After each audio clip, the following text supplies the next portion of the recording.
In today's Pravachan by Maharaj, we are lovingly guided to reflect on the nature of true joy. What is bliss? Where can we find happiness that doesn't fade? Maharaj, with his characteristically compassionate clarity, reminds us that God is not just a giver of joy, he is bliss itself, changeless and unalloyed.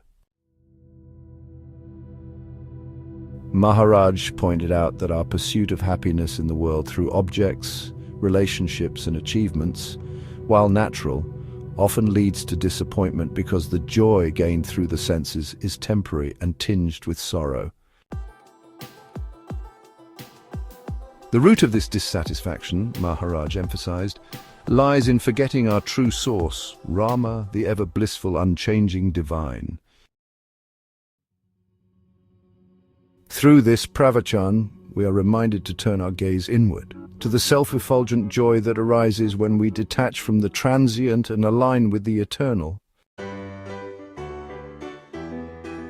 Let us now reflect on the core teaching, followed by a beautiful incident from the life of Poigai Azhwar, which perfectly illustrates today's theme. Everyone seeks permanent joy, that is God, for God and bliss are inseparable, identical. God is indeed the source and home of everlasting happiness. Happiness is a sine qua non for the very survival of every being. What we style a joy today is really only hope of joy, an illusion never realized in practice. If everyone lives for joy, why is it that it is never obtained?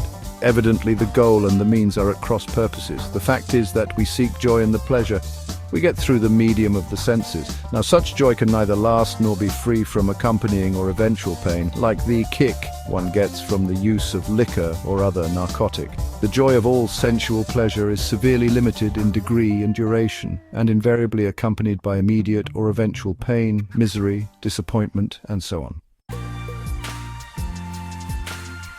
All palpable things are impermanent, non-satisfying, and consequently incapable of giving lasting happiness. We expand, proliferate, and diversify our activities and interests, all for deriving happiness, but fail to achieve the objective. The bliss that is God is, like God himself, permanent, unchangeable, independent of external cause, limitation, or interference. Consequently, to strive for acquiring mundane things as a means of happiness is doomed to failure. A smile or laughter, it's like the outward expression of a joyful spirit, isn't it?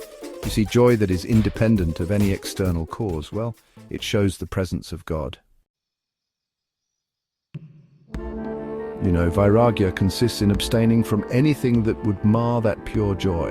And viveka, well, it consists in doing that which will bring about, strengthen, or even augment such joy. This pure joy, it's the mark of a mind that is truly happy and contented, thanks to deep pondering on and merging with the universal soul. Such pure, unruffled joy, it invariably stamps the life, talk, and behavior of one whose love is universal and selfless. You see, such a person, they delight in giving without even the thought of a return of one kind or another. Truly speaking, divine bliss is innate in every heart. We have to rediscover it by removing the heavy pall of Maya, or the attraction of the mundane. Rest secure in the reassuring thought that you are insignificant, nobody, that Rama is all in all, and commit yourself completely to his caring, protecting hands. One of the most beautiful illustrations of bliss, independent of external cause, is seen in the life of Poigai Azhwar, the first of the 12 revered Alvars. During his travels, Poigai Azhwar once reached Thirukovilur and sought shelter for the night in a small mandapam, or pillared hall. As night fell, another saint, Bhuttajwar, arrived and joined him. Shortly thereafter, Azhwar too came seeking shelter. The mandapam was too small, barely enough for one to lie down, so they agreed that one would lie down while two would sit.